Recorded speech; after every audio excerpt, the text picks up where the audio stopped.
Bonjour, je m'appelle Rimar Fawi, je suis consultante digitale et enseignante de yoga.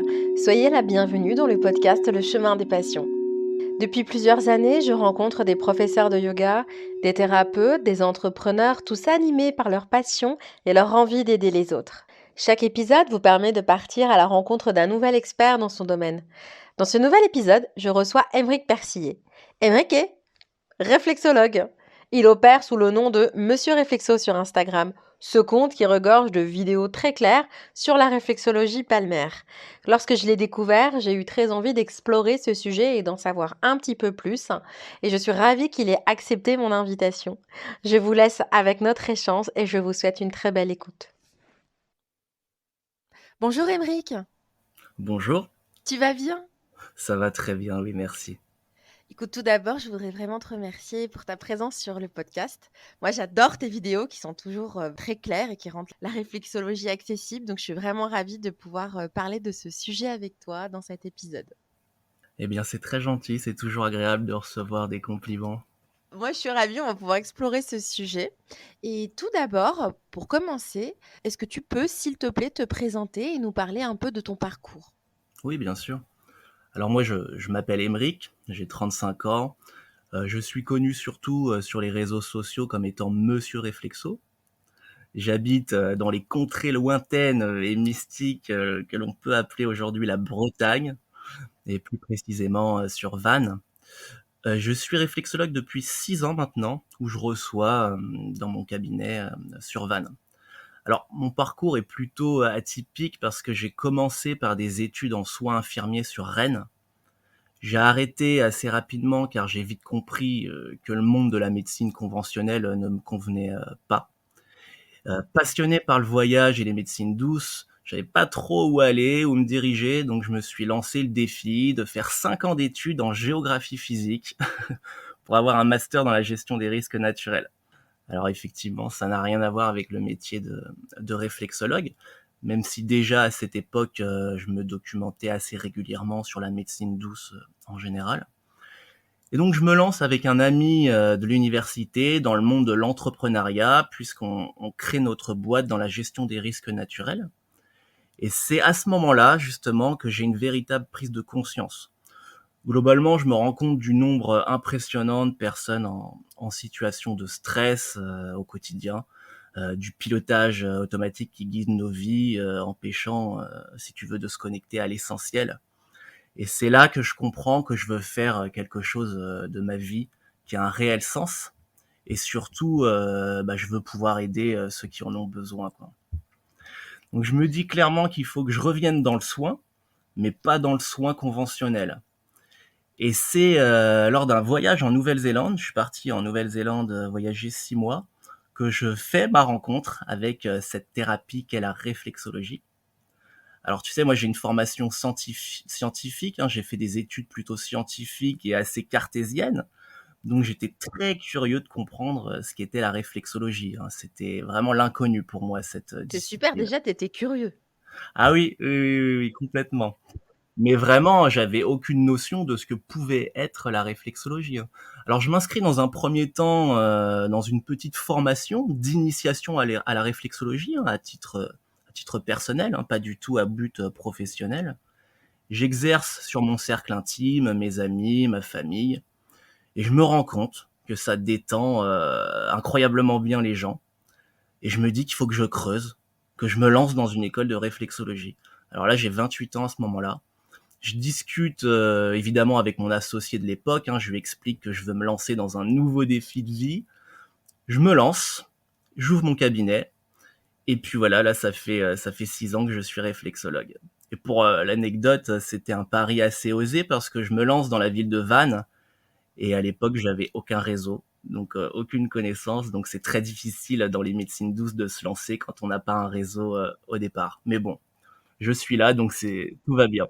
Du coup, j'aimerais bien revenir sur deux, trois points. Est-ce que tu peux nous expliquer ce que c'est que la gestion des risques naturels? En quoi ça consiste? Alors, en fait, j'ai fait une licence de géographie physique parce qu'à la base, je voulais travailler dans la climatologie ou la gestion des risques naturels. Donc, qu'est-ce que la gestion des risques naturels?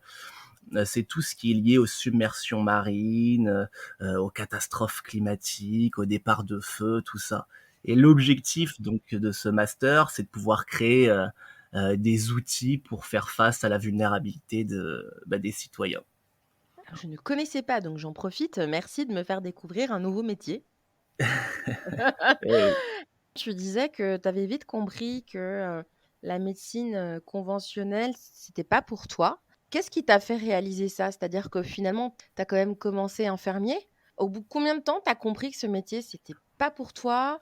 Tu avais quand même fait déjà toutes les démarches et les études pour? alors, oui, mais moi, j'ai été étudiant infirmier. J'ai à peine fini mes études d'infirmier. En fait, j'ai vite compris après plusieurs stages que ce métier était pas fait pour moi.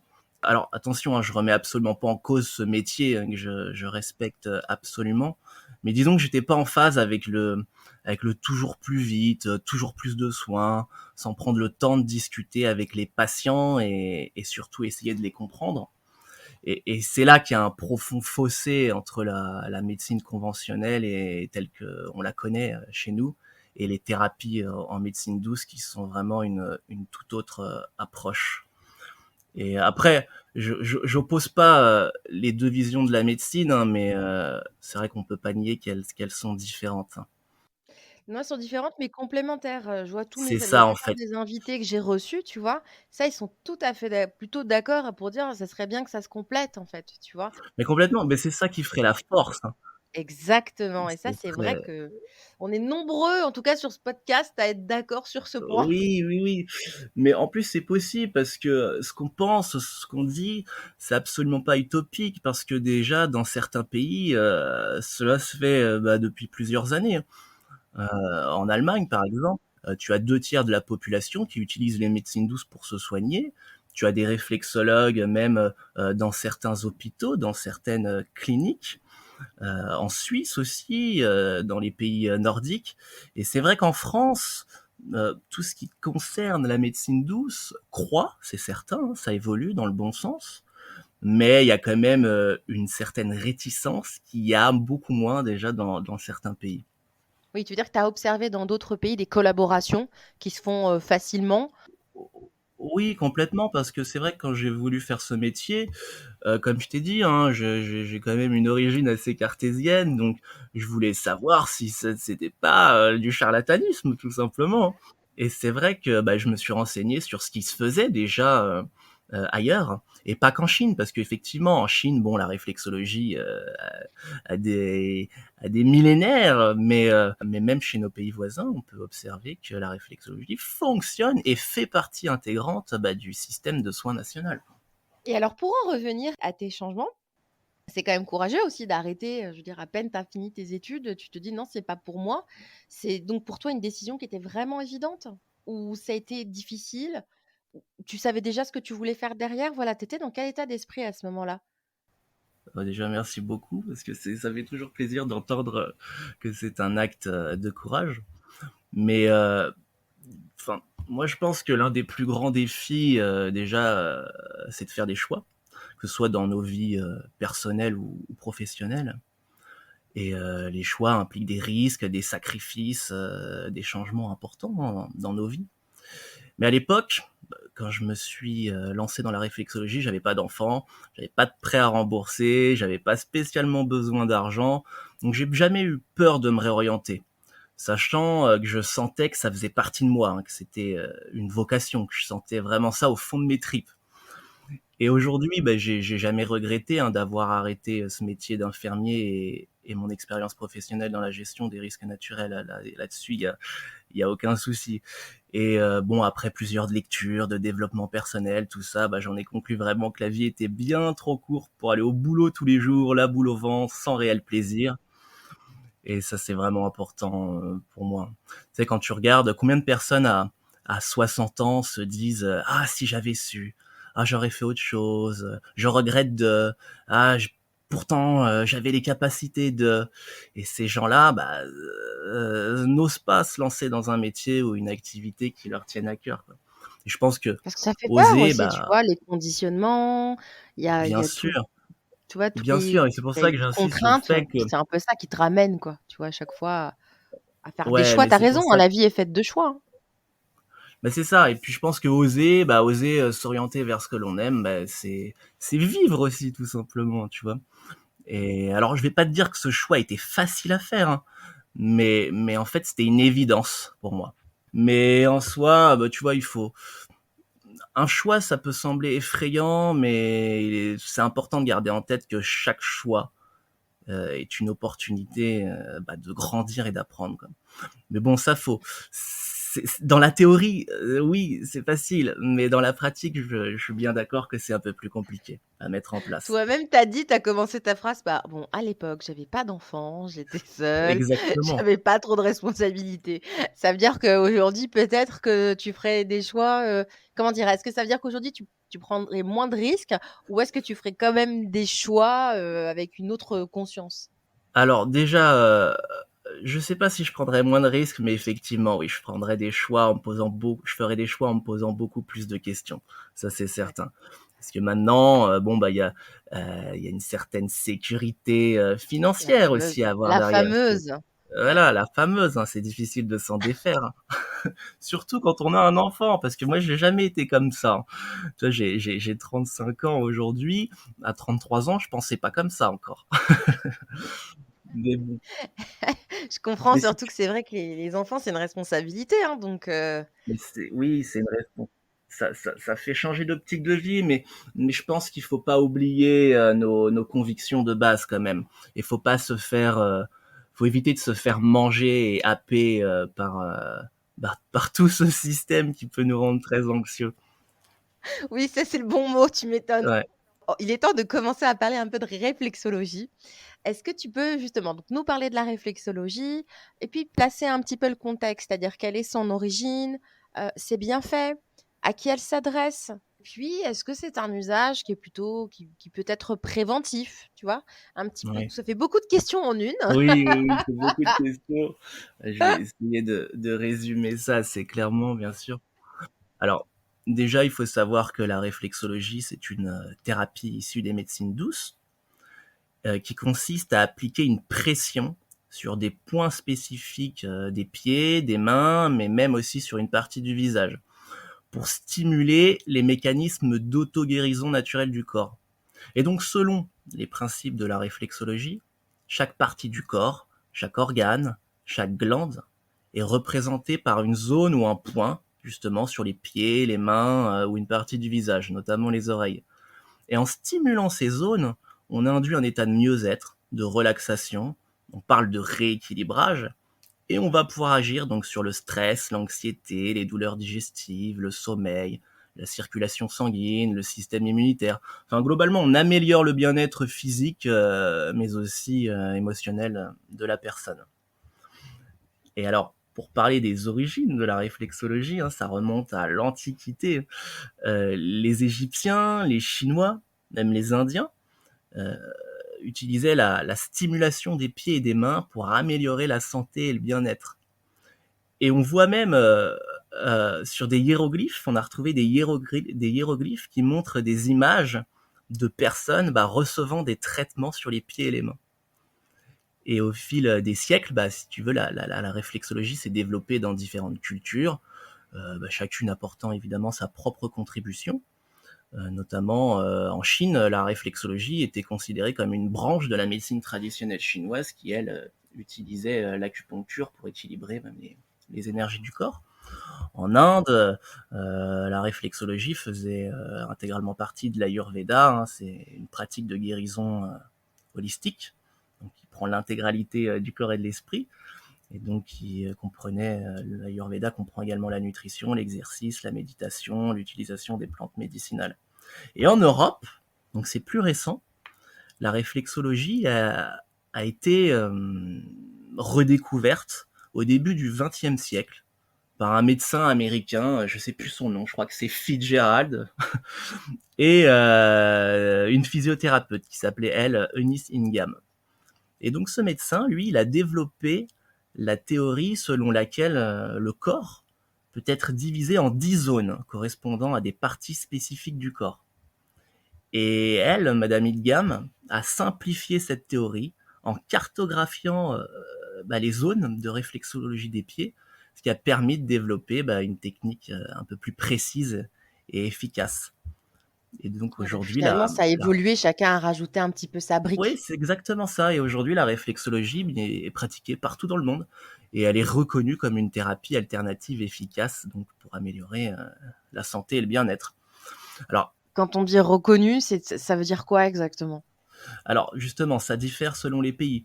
Tu vois, en France, il n'y a pas de cadre légal. En Allemagne, tu as un cadre légal. Donc en Allemagne, l'État reconnaît la réflexologie. En France, la réflexologie est considérée comme une technique complémentaire, un outil complémentaire en médecine douce. Mais, euh, mais tu n'as pas de cadre légal, c'est-à-dire que tu n'as pas de diplôme d'État pour être réflexologue. Après, bon, la réflexologie, c'est vrai que parfois c'est vu comme une technique perchée.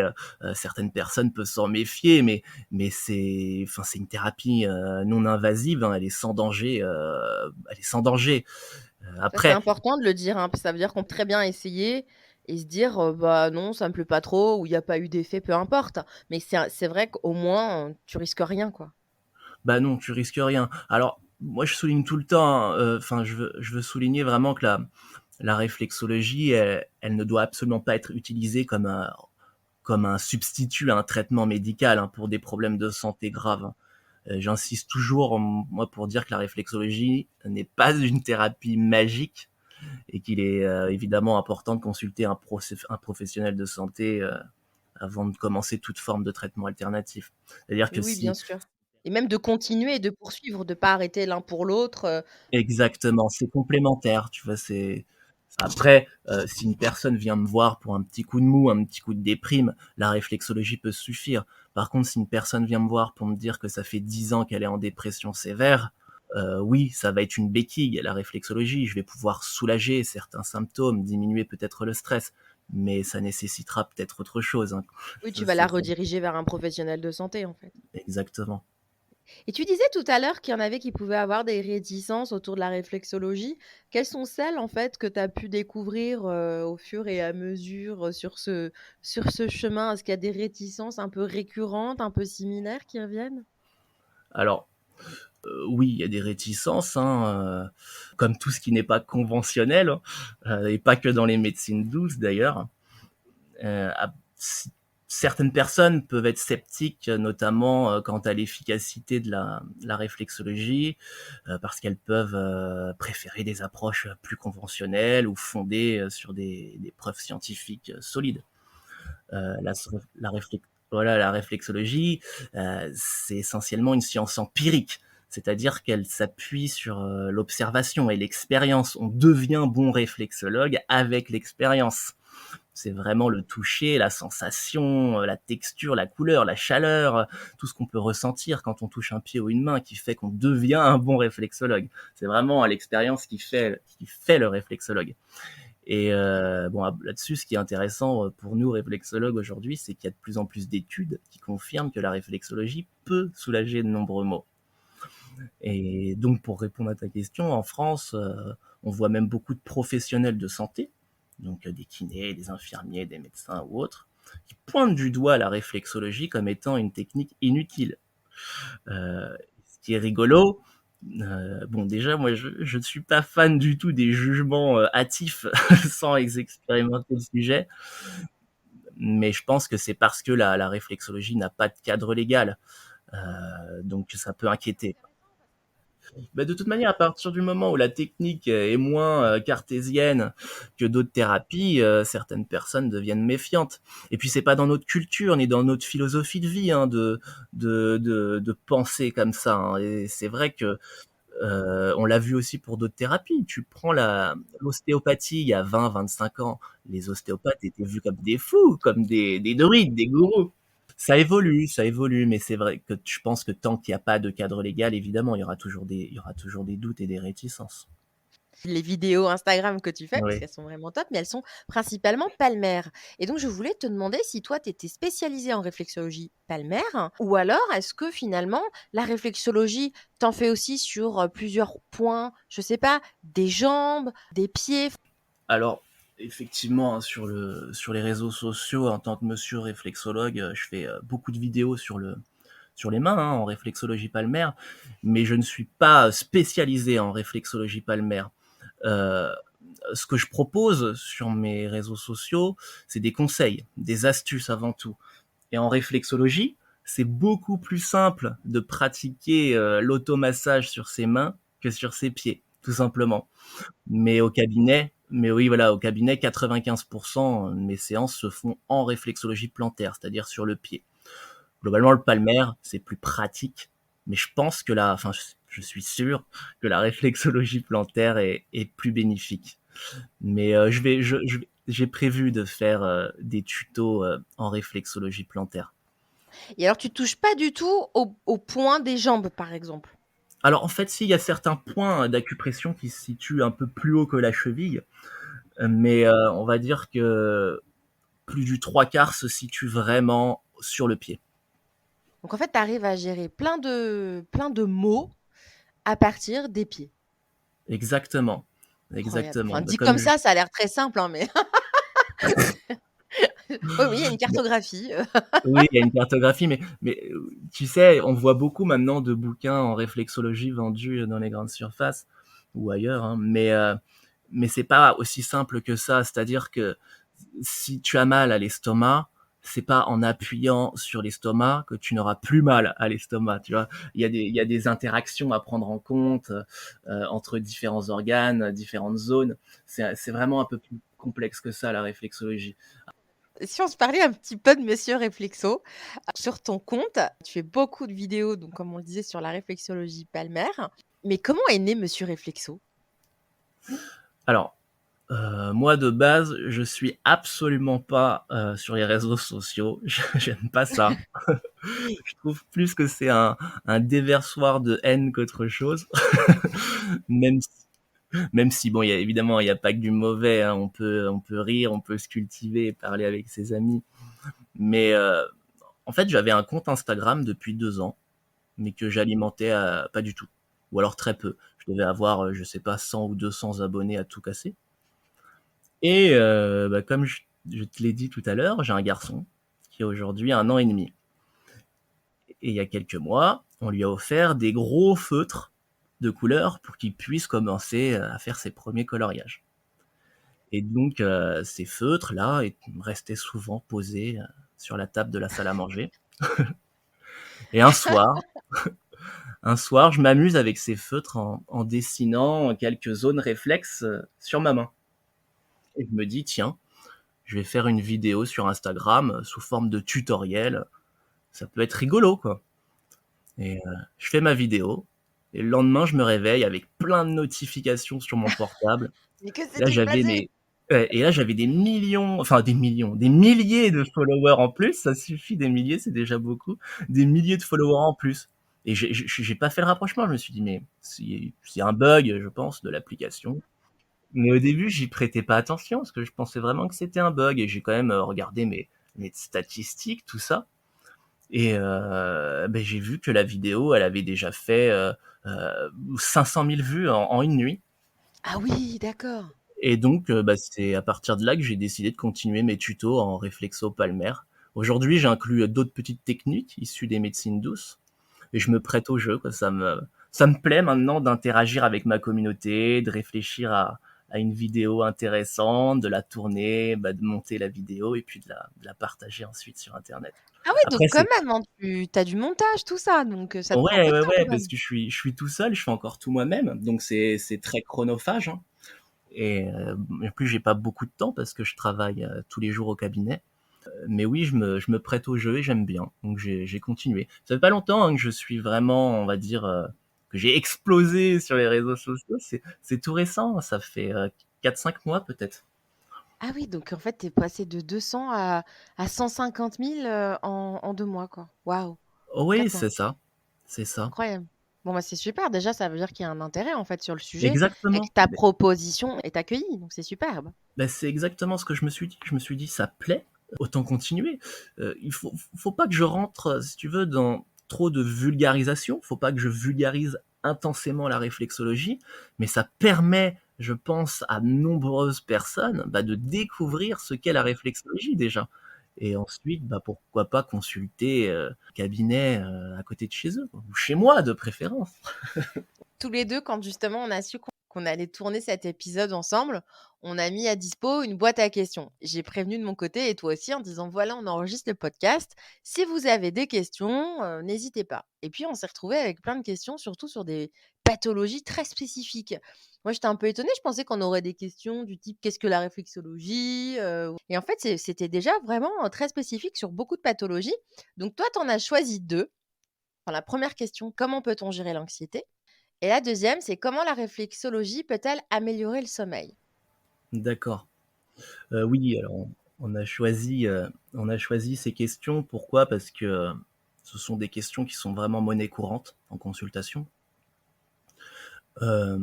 Alors je vais t'expliquer un peu comment on peut, gérer l'anxiété avec la réflexologie. Donc en gros, la réflexologie peut aider à gérer l'anxiété en stimulant les zones réflexes du corps qui vont être liées au système nerveux, au système, endocrinien et à d'autres, fonctions corporelles qui peuvent être affectées par l'anxiété. Je vais te donner 2-3 exemples. On va travailler sur la zone du plexus solaire. Le plexus solaire, globalement, c'est le siège des émotions, hein. C'est ce qui est, c'est ce qu'on appelle vraiment la maison des émotions. Donc, c'est une zone qu'on va calmer, qu'on va apaiser, qu'on va adoucir. Donc, on va travailler de manière très douce sur cette zone. On va travailler aussi sur la zone réflexe de la glande hypophyse.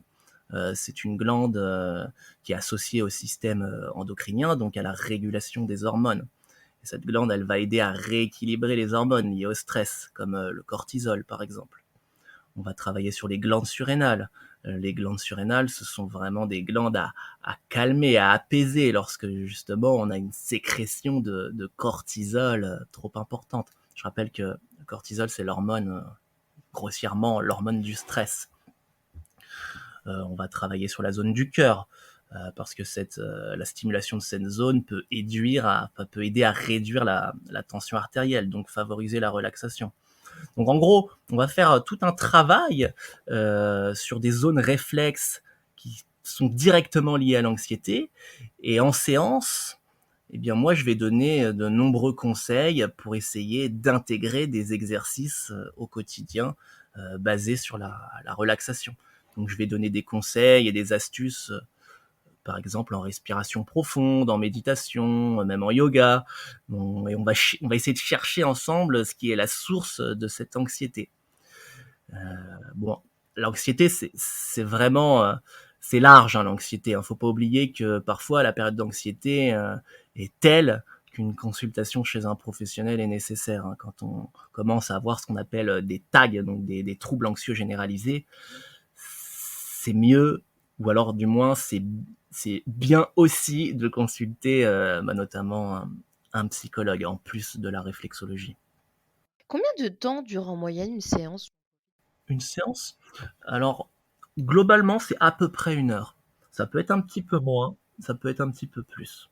Et les effets sont immédiats? C'est-à-dire que si pendant 1 heure, tu as, voilà,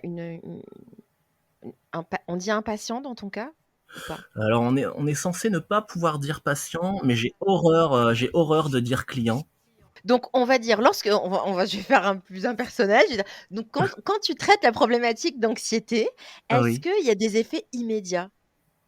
Alors oui, il y a des effets immédiats, disons comme un massage normal. Lorsqu'on sort d'une séance de massage, on se sent bien. Mais effectivement, le corps, après une séance de réflexologie, peut réagir assez rapidement. Il peut y avoir des réactions d'élimination, par exemple. Quand on dit réaction d'élimination, c'est que la personne peut aller aux toilettes plus fréquemment que d'habitude. Ça peut créer une sorte de grosse fatigue. On peut sentir dans le coton. Il y a plein de petites choses comme ça qui peuvent être mis en évidence après une séance de réflexologie. Mais effectivement, si une personne vient me voir pour un mal de tête, elle peut ressortir sans mal de tête, et ça sur le long terme. Les séances peuvent être vraiment immédiates. Enfin, le résultat des séances peut être vraiment immédiat. Mais chaque personne, Et pérenne dans le cas que tu viens de Et citer. pérenne. C'est ça qui est intéressant en réflexologie. Après, c'est bien aussi d'entretenir, de faire une piqûre de rappel quelques semaines après. Mais c'est pas une science exacte, donc chaque personne réagit différemment. Parfois, pour la même pathologie, pour la même problématique, une personne peut réagir en une seule séance et d'autres sur plusieurs séances. Donc c'est difficile. Moi, je vois beaucoup de réflexologues imposer un nombre de séances à certaines personnes. Moi, je fonctionne pas du tout comme ça. C'est vraiment en fonction de la personne c'est en fonction de ses réactions après la séance qu'elle reviendra ou pas. C'est-à-dire que si le problème est réglé, aucun intérêt de revenir. Si le problème est semi-réglé, là, c'est intéressant de revenir. Et si le problème n'est pas du tout réglé, libre choix à la personne de revenir ou pas. Moi, évidemment, je vais lui dire, revenez, on augmentera les chances de soulager votre souci. Mais je peux pas imposer à quelqu'un de revenir si en une séance, il n'y a pas eu d'effet positif. C'est pas dans ma mentalité, en tout cas. La deuxième question, c'était comment la réflexologie peut-elle améliorer le sommeil? Alors, de manière générale, la réflexologie va diminuer les tensions nerveuses et physiques. Donc, on va stimuler, comme on le fait pour l'anxiété, on va stimuler les zones réflexes qui permettent, par exemple, de libérer naturellement la mélatonine. La mélatonine, c'est l'hormone qu'on appelle l'hormone du sommeil. On va travailler sur des zones qui permettent de soulager aussi l'anxiété, parce que l'anxiété et le sommeil sont souvent liés. Hein. L'anxiété accentue les problèmes d'endormissement et d'insomnie, et à l'inverse, hein, le manque de sommeil peut créer, lui, de l'anxiété. Donc, en plus du travail en réflexologie, un peu comme je vais le faire avec la problématique de l'anxiété, je vais essayer aussi de comprendre avec la personne la routine du soir, leur routine du soir. On va essayer de mettre en place une nouvelle routine pour optimiser les chances d'obtenir un sommeil réparateur. Euh, on sait quasiment tous ce qu'il faut faire pour avoir un meilleur sommeil, mais on ne l'applique pas. C'est-à-dire que souvent, quand une personne me dit « Ah, je dors mal, je fais des insomnies ou je m'endors très mal », je me rends très vite compte que cette personne ne se couche jamais à heure régulière, ou alors cette personne est dans son lit avec son téléphone portable sur les réseaux sociaux, ou alors que la personne boit un café, boit de l'alcool, fume une cigarette avant d'aller dormir. Donc on va mettre Oui, donc vraiment pour toi, il y a vraiment un cadre, en fait, avant finalement qui serait valable pour, presque 100 des humains qui Mais viendraient exactement. favoriser un Il y a, il endormissement. y a, il y a des règles d'or en fait déjà à mettre en place, et à Tu partir peux du nous moment les où on donner, applique s'il te plaît, les règles d'or? les règles d'or du sommeil. Mais c'est vrai, quand on applique ces simples règles, mais vous avez une chance incroyablement forte de mieux dormir. Pour bien dormir, il n'y a pas forcément beaucoup d'efforts à faire, hein, mais il faut éviter des petites choses, éviter les activités stressantes le soir, par exemple regarder les actualités, lire ses emails. Faut pas manger trop lourd, faut éviter les siestes prolongées la journée. Pratiquer des exercices de respiration, éviter avec son conjoint, sa conjointe, les discussions difficiles, stressantes le soir. Tu vois, il y a plein de choses à mettre en place déjà en amont, et ensuite on peut travailler en réflexologie. Après, j'impose pas hein, aux gens de faire ou ne pas faire. Ça reste du conseil. C'est-à-dire que c'est important de dire à quelqu'un ne fais pas, enfin, de dire à quelqu'un vous devriez faire plutôt que faites. L'interdiction en général n'est pas bonne. Donc c'est des conseils, c'est des règles. Vous prenez pas, mais ce que je conseille de faire, c'est de les appliquer pour améliorer leur sommeil. Alors concernant la réflexologie, justement, quelles sont les questions les plus fréquentes que tu vas recevoir, des personnes qui viennent te consulter? Comme je te disais, hein, 80% des consultations sont liées à des problèmes de Ah oui, quand stress même, ou à des problèmes de 80%. sommeil. Là, je te dis 80%, mais c'est peut-être même plus. Donc la plupart des questions que l'on me pose hein, tournent autour de ces deux grandes problématiques. T'imagines si tu étais à Paris? Déjà, tu es en Bretagne, tu appliques Bah oui, mais aussi 80%, le tu seras à stress, 1000 c'est vraiment. ici. Je suis à 100 millions, ouais. C'est vrai que ce soit au cabinet ou sur les réseaux sociaux, c'est vraiment des questions liées au stress et au sommeil qu'on me pose. Après, sur Monsieur Réflexo, moi dans mes vidéos, j'ai voulu aller au-delà, pour montrer que la réflexologie justement ne peut pas soulager, enfin ne soulage pas que ces maux-là et qu'elle peut soulager aussi d'autres problématiques. Mais on me demande souvent si la réflexologie peut soigner telle ou telle maladie. Mais à chaque fois, je leur dis que la réflexologie ne soigne aucune maladie, en fait. Je suis pas médecin. Moi, avec cette thérapie, je peux soulager, je peux diminuer les symptômes liés à leur maladie. Mais la réflexologie, non, n'est pas magique, hein. Ça reste une thérapie complémentaire à la médecine conventionnelle. Mais sur la réflexion en elle-même, est-ce que les personnes qui viennent te voir te disent, voilà, est-ce qu'elles connaissent pas du tout et elles découvrent, ou est-ce qu'elles connaissent un peu et elles se lancent? Elles sont dans quel état d'esprit quand elles viennent te voir? Il y a plusieurs états d'esprit, en fait. Vous avez les personnes qui viennent me voir, des personnes averties qui connaissent déjà la réflexologie, qui savent à quoi s'attendre. Bon, elles sont convaincues. Ça, ce sont les gens convaincus. Il n'y a pas de souci. Et en général, ça fonctionne très bien. Après, vous avez les personnes qui ont entendu parler de la réflexologie depuis plusieurs mois, plusieurs années, mais qui n'ont jamais franchi le pas. Ces personnes-là, en général, arrivent un peu à reculons, mais avec beaucoup de curiosité. Et avec ces personnes-là, ça se passe généralement très bien aussi. Notamment, pas plus tard qu'hier, j'ai une dame qui m'a envoyé un message et qui m'a dit la séance que vous avez faite sur ma fille, c'est génial, elle dort trop bien maintenant. C'était une petite fille qui faisait des insomnies. Et donc oui, j'ai beaucoup de retours positifs comme ça. Mais là où en fait c'est encore plus magique, et c'est là que j'aime bien insister sur ce point, c'est quand une personne absolument pas convaincue par la réflexologie vient me voir. Alors pourquoi cette personne vient me voir? En général, parce qu'au cabinet, si tu veux, je propose des bons cadeaux, moi. Donc en général, c'est un cadeau qui a été offert. Donc, et en général, cette personne met au moins 6 mois, voire 1 an avant de venir, avant d'utiliser son bon cadeau. Et donc, ce qui est rigolo, en général, c'est que quand la personne arrive dans le cabinet, directement, ce sont des gens qui ne parlent pas trop, ce sont les gens pas motivés du tout. Ah, ça doit être Et, challengeant un peu pour toi quand même, hein, oui, d'avoir c'est ça, et c'est ça. quelqu'un qui Et quand répond pas, qui te regarde. Bah, en fait, exactement, je suis obligée de venir parce que le bon mais c'est cadeau ça. arrive à sa fin, Ouais. quoi. Mais c'est exactement ça. C'est exactement ça. Et ce qui est magnifique, c'est quand on a fini la séance et que la personne est détendue déjà, elle n'a absolument pas le même comportement. Et ensuite, quand elle est bluffée par les résultats et qu'elle va me rappeler pour me dire merci ou m'envoyer un petit message ou autre, ou alors qu'elle revient, que cette personne revient après, là c'est vraiment une victoire pour moi à chaque fois. C'est convaincre un peu l'impossible, quoi. Tu sais, souvent en réflexologie, les gens viennent aussi en dernier recours, c'est-à-dire qu'ils ont tout essayé dans la médecine conventionnelle, ils n'ont rien trouvé, on n'a rien pu faire pour eux. Donc ils essayent la réflexologie.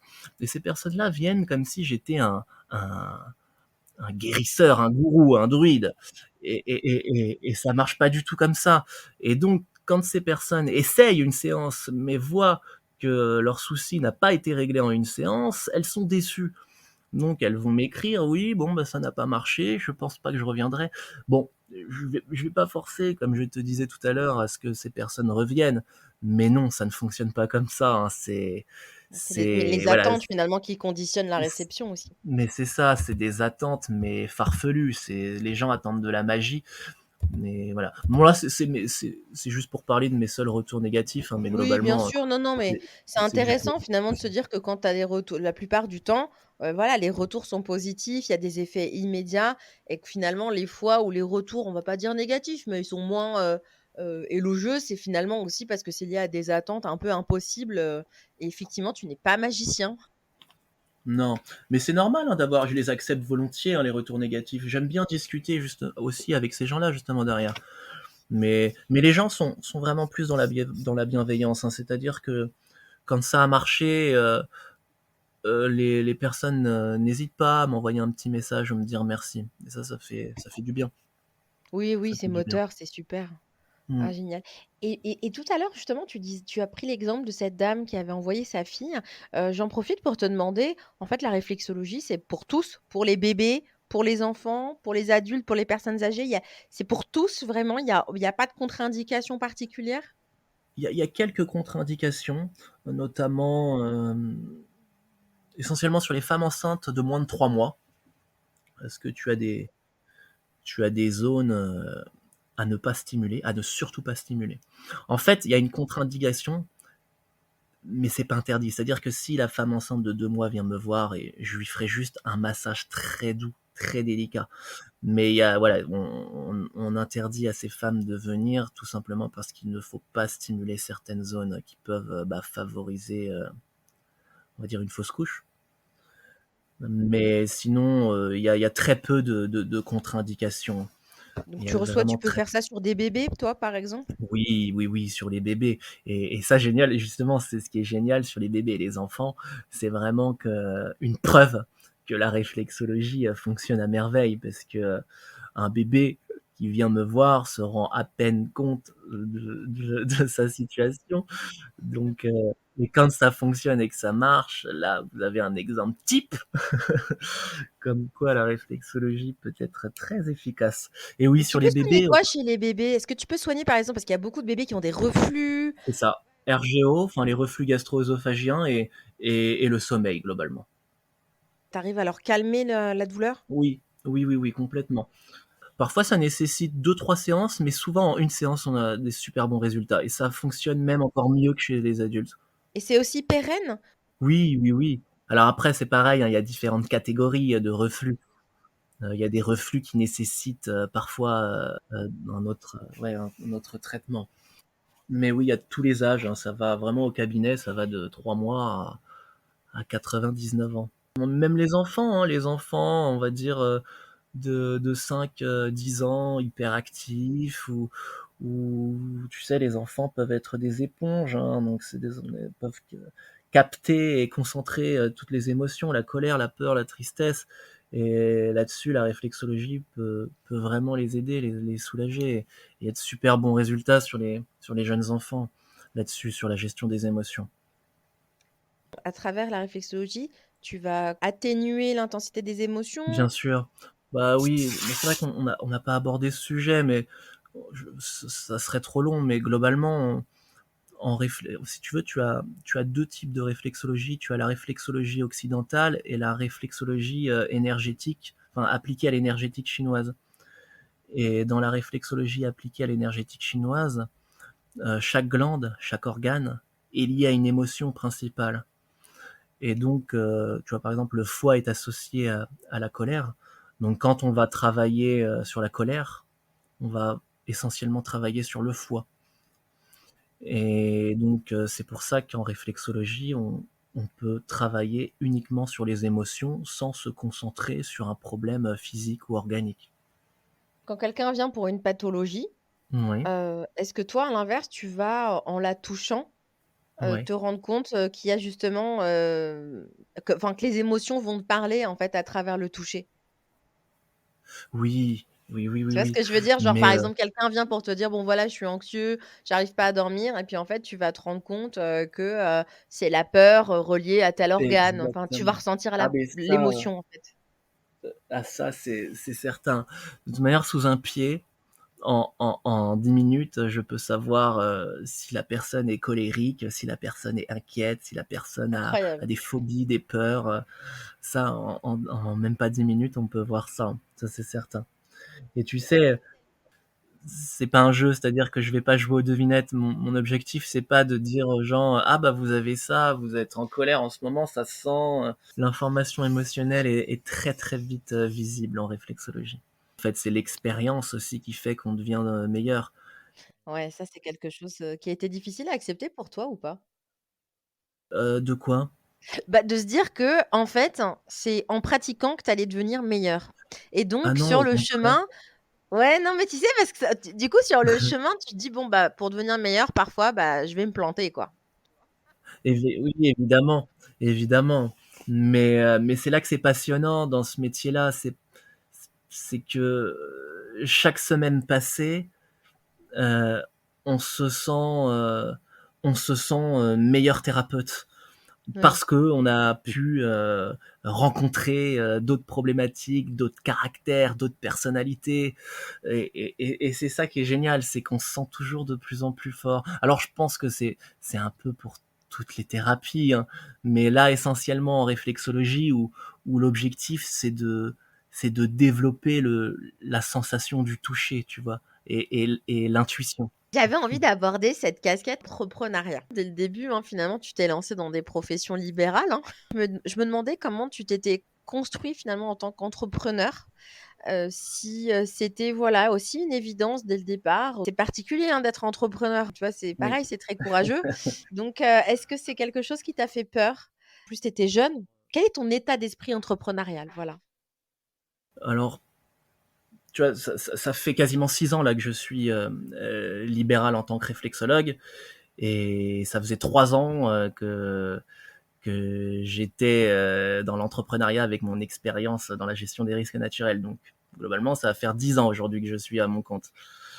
Euh, Moi, j'ai quasiment pas eu d'expérience professionnelle en tant que salarié, à part avec des petits boulots, mais c'est un choix. J'ai toujours été un indépendant. Moi, j'ai toujours voulu voler de mes propres ailes, même si évidemment ça n'a pas toujours été facile. Et d'ailleurs, ça n'est pas toujours facile encore aujourd'hui. Et jusqu'aujourd'hui, j'ai jamais vraiment eu peur d'être entrepreneur. Mais j'insiste, maintenant que j'ai un enfant, j'ai peut-être des peurs qui se sont développées, comme la peur tout simplement du lendemain, hein, de faire moins de rendez-vous d'un mois sur l'autre. Donc oui, j'ai des petites peurs mais je pense pas qu'on peut appeler ça des peurs, hein. C'est de la responsabilité, tu vois. C'est la magie de l'entrepreneuriat. C'est un petit. Comment est-ce que tu gères justement ces aspects qui peuvent être un peu anxiogènes, hein? Comme tu dis, bon, bah, au mois par mois ou tout en restant dans cet instant Ouais. présent et cette qualité de présence dans ce que tu proposes, hein? Bah, en fait, je pense que j'ai eu la chance de jamais connaître la sécurité et les avantages d'être salarié. Donc, j'ai pas vraiment d'éléments comparatifs, tu vois. Donc ça m'aide. Mais l'inverse est difficile, hein. C'est vrai que c'est très difficile pour quelqu'un de se lancer dans l'entrepreneuriat qui est salarié et qui a une couverture sociale et qui a des congés payés et une sécurité financière, le même salaire tous les mois. Moi aujourd'hui, non, si je pars en vacances une semaine, bon bah c'est une semaine de moins sur mon chiffre d'affaires, donc c'est un salaire réduit de 25%. Donc faut savoir être organisé et tout anticiper. Mais bon, j'ai un peu de recul aujourd'hui et je regrette absolument pas. J'entends tellement au cabinet ou même dans ma vie perso, j'ai tellement entendu et j'entends tellement de personnes me dire que leur vie professionnelle en tant que salarié est compliquée, liée aux collègues, liée à la hiérarchie, liée aux obligations. Donc moi j'ai toujours conseillé aux personnes qui veulent se lancer dans un projet d'entrepreneuriat de foncer. C'est risqué, évidemment, mais il y a toujours un risque. De toute manière, vivre est un risque. La vie est un risque. Et j'ai toujours voilà, conseillé vraiment d'y aller, de foncer. Yalla. Ouais. C'est pas mal ça, on va rester là-dessus. Yallah, tout Mais, simplement. mais ça se prépare, tu vois, évidemment, ça se prépare. Ça s'anticipe, quoi. Faut, mais faut y aller. C'est comme les gens qui veulent voyager. Je prends toujours cet exemple. Tu as énormément de gens qui veulent voyager, qui veulent faire le tour du monde, qui veulent prendre une année sabbatique. Mais combien le font, tu vois? C'est même pas 1%, peut-être même un millième de personnes qui le font. Mais ce sont des personnes qui finiront peut-être par regretter. Et je pense que ouais, faut y aller. Quand on a une envie, quand on a une idée, quand on a quelque chose qui nous tient à cœur, quand on y croit fort, il faut y aller. Mais c'est pareil, hein, dans la théorie, ça s'entend. Tout le monde est d'accord là-dessus, mais dans la pratique, c'est plus compliqué. On a toujours des obligations, mais il y a jamais de moment parfait. On n'a jamais de moment de parfait pour se lancer dans l'entrepreneuriat. Il n'existe pas de moment parfait pour aller faire un tour du monde. Il y a toujours quelque chose. Oui, il y a un enfant, il y a la famille, on peut avoir un parent vieillissant, on peut avoir, une maison, à vendre ou autre. Bref, il y aura toujours quelque chose de toute manière. Donc ce qu'il faut se dire, c'est que de toute manière, vu qu'il n'existe aucun moment idéal, aucun moment parfait pour se lancer, autant que je me lance. C'est bien dit ça, c'est bien sage mon cher Émeric comme réponse. Je me demande si tu es pas un druide au final? C'est vrai, je suis peut-être un druide, mais j'habite en Bretagne, hein, c'est possible. Quand tu as commencé la réflexologie, en Bretagne, comment est-ce que tu as construit finalement ton cabinet, sachant qu'en plus tu étais sur un sujet, qui n'est pas des plus courants? Quels ont été les défis à ce moment-là pour toi? Comment tu as avancé? Alors, les défis, déjà, c'était, de pouvoir me nourrir. Je dis pas en vivre, hein, je dis en survivre. Donc ça a Ah bah, été on mon est on est premier. déjà sur du besoin bien primaire de base quoi Voilà, déjà. on est sur du besoin, fondamental. Donc ça a été mon défi. Mais en gros, j'étais juste curieux. Je voulais voir un peu comment ça allait résonner. Est-ce que j'allais avoir de la demande? Est-ce que ça allait intéresser les gens? Et tout simplement, est-ce que j'allais être bon dans mon domaine? Donc ça a été mon premier défi, ça, savoir si j'étais capable de pouvoir exercer ce métier-là. Donc moi, j'ai fait ça dans un premier temps dans une pièce chez moi, donc allouée, une pièce vraiment allouée et dédiée à la réflexologie. Et puis, au bout d'un an, bah, j'ai vu qu'il y avait quand même bien plus de demandes. Donc, j'ai loué un cabinet. J'ai loué un cabinet à part entière où là, maintenant, je vais au travail et je ne reçois plus à la maison. Et puis, effectivement, le fait d'avoir pris un cabinet, ça a fait exploser la demande. Donc, oui, ça a été vraiment le défi de savoir si j'étais capable et le défi de voir si je pouvais vivre de ce métier. Je pense que c'est pareil dans toutes les médecines dites douces, que ce soit la réflexologie, la sophrologie, euh, ou la kinésiologie, enfin bref, ces thérapies alternatives, c'est un peu pareil. On est tellement pas aidé par le système de santé national que c'est essentiellement le bouche à oreille qui fonctionne. Ouais, ça demande beaucoup d'efforts au départ, pour Ouais. réussir finalement à Et le de créer quoi patience. et de patience, ouais. Donc justement ce que je trouve intéressant, c'est Ouais. dans l'adversité ou quand ça prend un peu de temps ou quand c'est difficile, bah, finalement, qu'est-ce qui fait qu'on tient? Qu'est-ce qui fait qu'on ou je vais dire «tu» parce qu'on parle de toi, hein, du coup. Oui, oui, oui. Qu'est-ce qui fait que tu tiens et que tu te dis: «Non, non, je lâche rien. Bon, bah, c'est un peu difficile là, mais je continue», tu vois? Même si parfois, voilà, même dans l'adversité, comment tu poursuis, quoi? Bah, ça, je pense que c'est vraiment au fond de soi, hein, c'est dans les tripes. C'est-à-dire que quand on est convaincu de quelque chose, on se bat pour y arriver. Enfin, j'aime pas le mot battre, mais du moins On on fait s'accroche, tout, on y va, on quoi, on fonce. s'accroche, on fait tout pour y arriver et on finit par y arriver. Et en fait, c'est difficile, hein, mais il faut savoir ne pas trop tergiverser, ne pas trop se poser de questions, avoir des objectifs, ne pas s'éparpiller et y aller, quoi. Et y aller. Mais effectivement, hein, au début, j'en vivais pas. C'était assez compliqué, hein. C'est vrai que c'était assez compliqué, d'autant plus que j'étais tout seul dans cette ville. Donc, évidemment que je me suis dit, mais qu'est-ce que je fais? Dans quelle galère je m'embarque? Euh, Tu étais dans quelle ville avant? Pourquoi tu es arrivé à Vannes? Du coup, on n'en a pas je parlé de suis ça. arrivé à Vannes parce que j'avais suivi mon ex-copine à l'époque. Et donc, on s'est séparés et j'aurais pu quitter la ville parce que ça faisait pas longtemps qu'on était installés, mais j'étais bien à Vannes, donc je suis resté. Ouais, je suis resté et puis j'ai bien fait parce que j'ai rencontré ma femme d'aujourd'hui,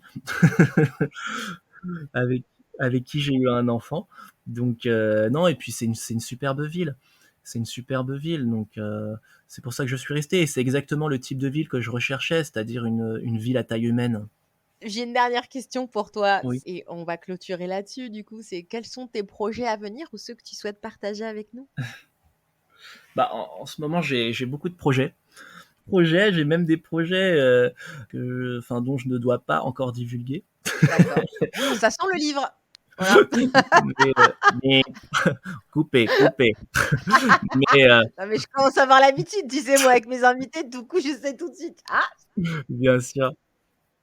Là, c'est vrai que c'est possible. Tu n'as peut-être pas tort. Bon, déjà sur Internet, sur Instagram, je propose des automassages personnalisés en réflexologie palmaire. Alors, tu vas me dire, mais comment on peut faire de la réflexologie à distance en automassage? Et en gros, ça se passe comme une séance normale. C'est-à-dire que ça se passe en visioconférence, par contre. On discute une bonne dizaine de minutes sur les problématiques à aborder concernant la personne. Et puis en fonction de notre discussion, j'adapte un protocole personnalisé que je réalise et puis qu'on fait ensemble avec la personne en visioconférence. Et le lendemain, je lui envoie le fichier PDF. Tu sais, sur Monsieur Réflexo, je propose plein de d'automassage, mais c'est pas personnalisé. Là, on est vraiment sur un massage personnalisé. Donc, je propose ça sur Internet. quand tu dis Internet, c'est sur ton site, en fait, en termes de consultation. Oui, sur mon site Internet.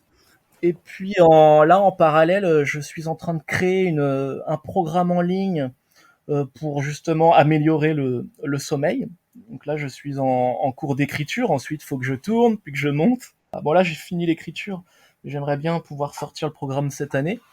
Et puis aussi, je vais proposer une formation en ligne, donc pour connaître les bases en réflexologie palmaire. Alors le but, c'est pas de devenir réflexologue, mais de devenir le réflexologue de la famille, quoi.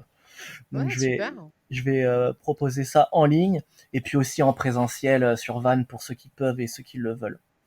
Donc ça demande beaucoup de temps et d'investissement parce que moi je travaille tous les jours au cabinet, donc j'ai du mal à me libérer le temps nécessaire. Mais voilà, justement là j'ai pour projet aussi d'adapter un peu mon emploi du temps pour passer un peu plus de temps sur mes projets en ligne. Émeric, je te remercie pour ce temps, je te remercie pour ce temps d'échange, pour ta disponibilité, ta gentillesse. Donc voilà, merci, merci beaucoup. C'est moi qui te remercie.